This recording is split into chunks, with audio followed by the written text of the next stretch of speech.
Di Spanyol, seorang ahli bedah plastik bernama Robert sedang memberikan kuliah di sebuah universitas setempat. Dalam presentasinya, ia menjelaskan bahwa dirinya telah berpartisipasi dalam 3 dari hanya 9 operasi transplantasi wajah yang pernah dilakukan di seluruh dunia. Pengalaman itu membuatnya sangat ahli dalam membentuk dan mempertahankan jaringan otot. Dalam perjalanan pulang, Robert mampir ke rumah sakit untuk menyuap seorang pegawai agar memberinya 1 kantong darah tambahan. Yang tidak diketahui dokter-dokter lain adalah bahwa Robert diam-diam melakukan eksperimen ilegal terhadap seorang wanita bernama Vera, yang dikurung di sebuah kamar di rumah terpencil miliknya. Vera dipaksa mengenakan pakaian ketat yang menutupi seluruh tubuhnya sepanjang hari. Hidup Vera sangat membosankan.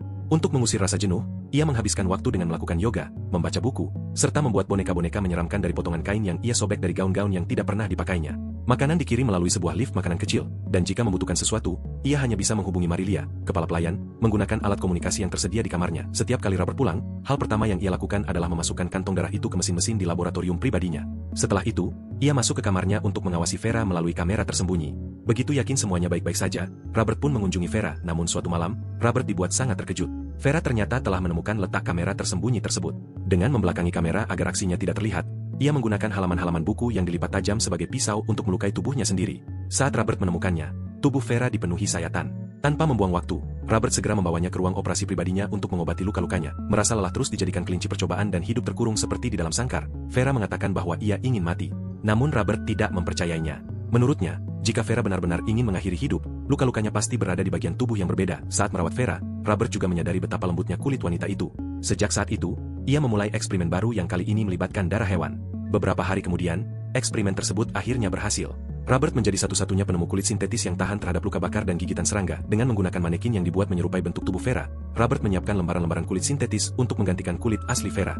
Kini, Vera tidak akan mudah terluka lagi. Beberapa hari kemudian, Robert secara resmi memperkenalkan penemuan kulit sintetis itu dalam sebuah simposium medis. Ia mengklaim bahwa penelitiannya baru diuji pada hewan dan bahwa kulit tersebut bahkan kebal terhadap malaria. Penemuan itu diberi nama Gal, sebagai penghormatan kepada mendiang istrinya yang meninggal dalam kebakaran akibat kecelakaan mobil. Setelah presentasi selesai, Presiden organisasi medis mengajak Robert berbicara secara pribadi. Ia bertanya bagaimana Robert berhasil membuat kulit itu kebal terhadap malaria, karena kemampuan seperti itu terdengar seperti hasil mutasi genetik. Karena terus didesak, Robert akhirnya mengaku bahwa ia telah memindahkan informasi genetik dari sel babi ke dalam sel manusia, sesuatu yang dilarang keras oleh dunia medis. Meskipun hasil penelitiannya sangat luar biasa, Presiden organisasi tidak bisa mentoleransi pelanggaran tersebut. Ia memerintahkan Robert untuk menghentikan seluruh penelitiannya. Tak lama kemudian, Robert berbincang dengan sahabat lamanya, Fulgencio, yang menyarankan agar ia kembali menjalani operasi bedah biasa dan meninggalkan eksperimen berbahaya itu. Sesampainya di rumah, Robert kembali mengamati Vera melalui layar pengawas selama beberapa saat sebelum akhirnya mengunjunginya. Ia mengatakan bahwa prosesnya telah selesai. Tubuh Vera kini telah sempurna dan tidak memerlukan perubahan apapun lagi. Mendengar hal itu, Vera berpikir bahwa dirinya akhirnya bisa menjalani kehidupan yang normal. Ia pun mencoba merayu Robert dengan harapan pria itu mau memberinya sedikit kebebasan. Namun, Robert justru merasa sangat canggung. Ia segera meninggalkan kamar Vera dan menguncinya kembali dari luar.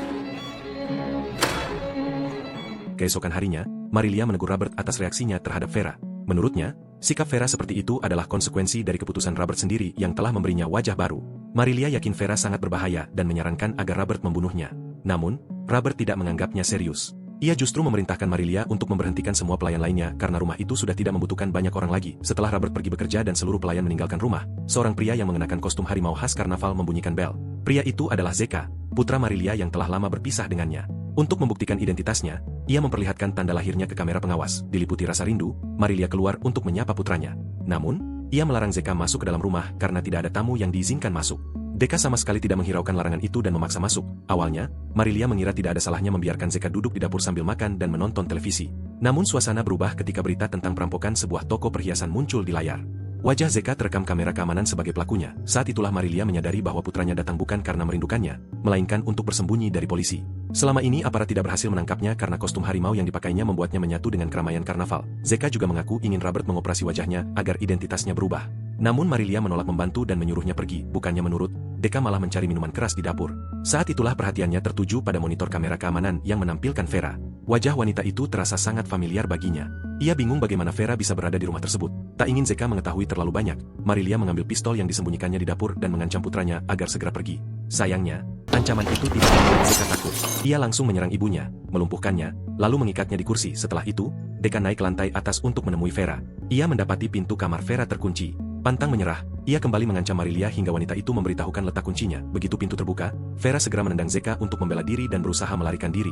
Namun tenaga Zeka jauh lebih kuat.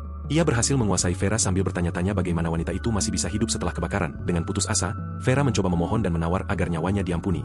Namun Zeka tidak mau mendengarkan. Ia menyeret Vera ke tempat tidur sambil berniat mengulang masa lalu mereka di lantai bawah. Marilia hanya bisa pasrah.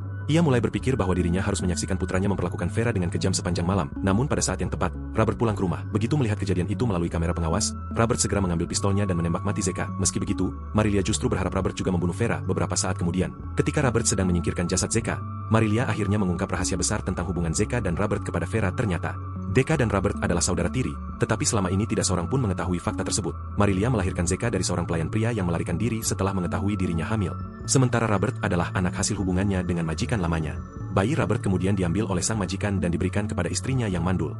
Kepada semua orang, pasangan itu mengaku Robert adalah anak kandung mereka. Walaupun secara hukum Robert dibesarkan sebagai anak pasangan tersebut, Marilia merasa dialah yang sebenarnya paling banyak membesarkan Robert. Marilia juga menyalahkan dirinya sendiri atas semua tragedi yang terjadi. Ia percaya bahwa keluarganya mewarisi gen kegilaan, dan kedua putranya sama-sama mewarisi sifat tersebut. Ketika Vera bertanya mengapa Deka merasa mengenalinya, Marilia menjelaskan bahwa wajah Vera sangat mirip dengan Gal, mendiang istri Robert. Dahulu, Deka tumbuh di jalanan, jauh dari ibunya. Bertahun-tahun kemudian, ia datang ke rumah itu untuk meminta pertolongan. Marilia berusaha menyembunyikannya, tetapi Gal justru menemukan Deka dan jatuh cinta kepadanya. Hubungan mereka berakhir dengan keduanya melarikan diri bersama. Sayangnya, mereka mengalami kecelakaan mobil yang mengerikan. Deka berhasil selamat, tetapi Gal hampir tewas karena tubuhnya terbakar hebat dalam kecelakaan tersebut. Robert menemukan Gal dalam kondisi hampir meninggal setelah kecelakaan itu dan membawanya kembali ke rumah. Ia bahkan menutupi semua cermin agar Gal tidak perlu melihat wajahnya yang hangus terbakar. Dari situlah penelitian Robert mengenai transplantasi wajah dimulai. Namun, usahanya tidak cukup cepat untuk menyelamatkan kondisi sang istri. Suatu sore, Gal mendengar putrinya bernyanyi di luar rumah. Ia pun diam-diam turun dari tempat tidur dan berjalan menuju jendela. Di sanalah ia akhirnya melihat bayangannya sendiri untuk pertama kalinya sejak kecelakaan. Pemandangan wajahnya yang nyaris tak lagi menyerupai manusia membuat Gal mengalami syok berat. Sambil menjerit histeris, ia melompat dari jendela. Tubuhnya jatuh ke taman tepat di depan putrinya. Norma, peristiwa mengerikan itu meninggalkan trauma mendalam bagi Norma. Bertahun-tahun kemudian, Norma akhirnya mengakhiri hidupnya dengan cara yang sama seperti ibunya. Kembali ke masa kini, Robert baru saja selesai menguburkan jasad Zeka. Malam itu, Robert bermimpi tentang kejadian tragis yang terjadi 6 tahun sebelumnya. Saat itu, Robert menghadiri sebuah pesta pernikahan bersama putrinya, Norma, yang sudah beranjak remaja. Norma sedang menjalani pengobatan yang membuatnya mampu kembali bersosialisasi setelah mengalami gangguan mental akibat kematian ibunya. Di tengah pesta yang meriah, Robert tiba-tiba menyadari bahwa Norma menghilang. Ia segera keluar ke taman untuk mencarinya. Sesaat kemudian, Robert melihat seorang pemuda melarikan diri dengan sepeda motor. Tak jauh dari sana, ia menemukan sepatu dan mantel Norma tergeletak di tanah. Mengikuti jejak barang-barang itu, Robert akhirnya menemukan putrinya terbaring tak sadarkan diri dengan pakaian yang kusut, tanda bahwa seseorang baru saja memperlakukannya dengan tidak semestinya. Ketika Norma sadar, ia melihat Robert berdiri di hadapannya. Karena masih syok dan kebingungan, ia justru mengira ayahnya adalah pelaku yang menyerangnya. Norma pun menjerit ketakutan. Di saat yang sama, Vera juga bermimpi tentang kejadian yang sama. Dalam mimpi itu terungkap bahwa pelakunya adalah Vicente, seorang pemuda yang bekerja bersama ibunya di sebuah toko pakaian. Malam itu, Vicente menyusup ke pesta pernikahan dan ikut mengonsumsi obat-obatan terlarang yang dibagikan beberapa tamu. Setelah itu, ia mencoba mendekati Norma, tetapi salah mengartikan kondisi Norma yang sedang berada di bawah pengaruh obat. Vicente mengajak Norma ke taman. Norma melepas mantel dan sepatunya hanya karena merasa gerah dan tidak nyaman. Namun Vicente menganggap tindakan itu sebagai tanda bahwa Norma juga tertarik kepadanya. Ia kemudian menyeret Norma ke bawah sebuah pohon dan mulai bersikap semakin intim. Pada awalnya, Norma tidak memberikan banyak perlawanan. Namun ketika grup musik pesta memainkan lagu yang dulu sedang dinyanyikan ibunya tepat sebelum meninggal, trauma masa lalunya tiba-tiba muncul kembali. Norma langsung menjerit histeris. Merasa ketakutan, Vicente buru-buru merapikan pakaian Norma agar kejadian tersebut tidak terlihat mencurigakan, lalu melarikan diri dengan sepeda motornya. Yang tidak ia sadari, Robert sempat melihat nomor plat kendaraannya. Beberapa hari kemudian, saat Vicente sedang berkendara, Robert menyamar dengan mengenakan kostum dan menabrakkan mobil vannya hingga Vicente terjatuh. Setelah itu, Robert menembakkan peluru obat bius dan menculik Vicente. Ia mengurung pemuda itu di sebuah garasi tua yang berada di kawasan rumah terpencilnya. Tidak butuh waktu lama hingga Vicente mulai kehilangan kewarasannya di tempat itu. Robert hampir tidak pernah berbicara dengannya. Ia hanya datang sesekali untuk menyemprot tubuh Vicente dengan selang air atau memberinya sedikit nasi dan air minum. Sementara itu, ibu Vicente melapor ke polisi dan memohon agar anaknya dicari. Namun polisi hanya menemukan sepeda motor Vicente di dasar jurang. Mereka menyimpulkan bahwa Vicente kemungkinan telah tewas akibat kecelakaan atau melarikan diri dari kota. Di sisi lain, Robert terus mengunjungi Norma yang kini dirawat di rumah sakit jiwa. Namun kondisi Norma semakin memburuk.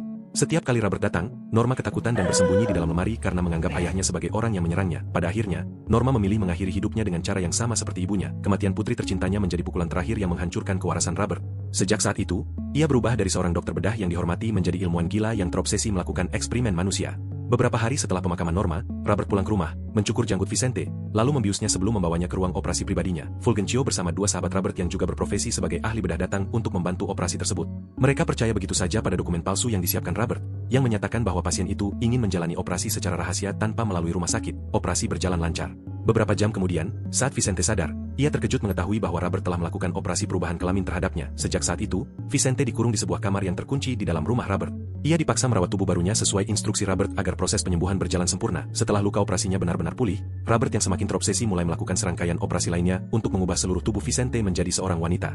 Ia membentuk bagian dadanya, mengubah suaranya menjadi lebih tinggi, serta terus menyempurnakan penampilan fisiknya. Pada masa itulah Vicente mulai mengenakan pakaian ketat yang menutupi seluruh tubuhnya. Robert percaya pakaian tersebut dapat melindungi kulit sintetis ciptaannya sekaligus membantu membentuk tubuh baru Vicente. Di hari pertama dikurung di kamar itu, Vicente sempat menyerang Robert dan berusaha melarikan diri. Namun Robert sudah mengantisipasinya. Pintu rumah telah dikunci rapat, dan ia mengancam Vicente dengan pistol hingga tidak bisa berbuat apa-apa. Merasa benar-benar terjebak, Vicente mencoba mengakhiri hidupnya agar tidak terus disiksa. Namun usaha itu sia-sia. Sebagai seorang dokter, Robert dengan mudah menjahit lukanya dan menyelamatkannya. Merasa rahasianya hampir terbongkar, Robert mengambil pistol dari laci mejanya dan mengancam Fulgencio agar tetap diam. Namun percakapan mereka terhenti ketika Vera masuk ke ruangan. Ia berpura-pura mengatakan kepada Fulgencio bahwa semua operasi yang dilakukan Robert telah mendapat persetujuannya, sehingga Fulgencio akhirnya memilih pergi. Malam harinya, Robert dan Vera kembali menghabiskan waktu bersama.